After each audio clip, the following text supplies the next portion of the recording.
మిత్రులారా,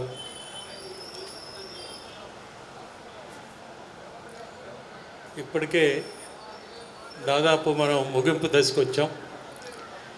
ఏదైనా ఒక రాష్ట్ర మహాసభ రాష్ట్రంలో ఉండేటువంటి అన్ని బార్ అసోసియేషన్లు పిలిచి మనం ఈ సభ జరుపుకుంటున్నాము అని చెప్పేసానంటే ఈ సభ ముగింపు అనేటువంటిది మొత్తం ఇప్పటివరకు మాట్లాడినటువంటి అందరి యొక్క వక్తల యొక్క సారాంశాన్ని తీసుకొని మన ప్రెసిడియం కొన్ని తీర్మానాలు ఈ మహాసభ ముందు ప్రతిపాదిస్తున్నారు.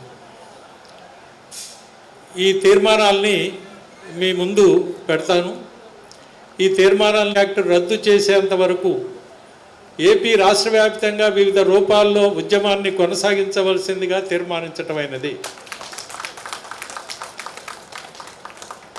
2, అన్ని బార్ అసోసియేషన్లు ఎలక్షన్ కోడ్ వచ్చేంత వరకు కోర్టు విధుల బహిష్కరణను కొనసాగించాలని తీర్మానించడమైనది.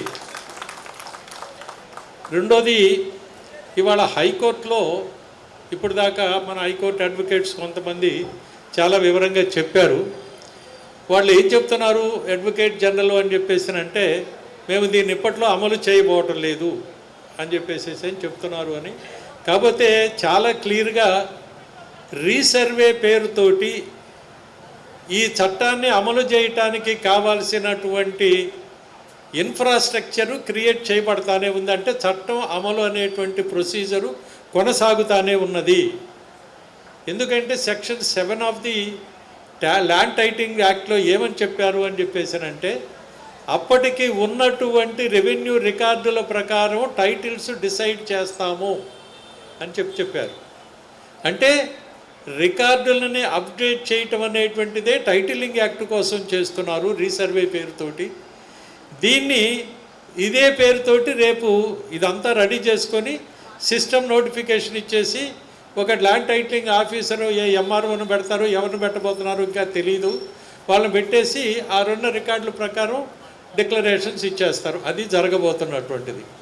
కానీ అక్కడ ఏం చెప్తున్నారు అని అంటే ఇంకా దీన్ని మేము అమల్లోకి తీసుకురాలేదు అని చెప్పేసి చెప్తా ఉన్నారు. దానికని మనం ఇప్పుడు ఇంకొక తీర్మానం ఏం చేస్తున్నాము అని చెప్పేసానంటే హైకోర్టులో ఈ చట్టాన్ని అమలు చేయబోవటం లేదని చెబుతూనే జనగణ మన అధినాయక జయ హే భారత భాగ్య విధాత పంజాబ్ సింధు గుజరాత్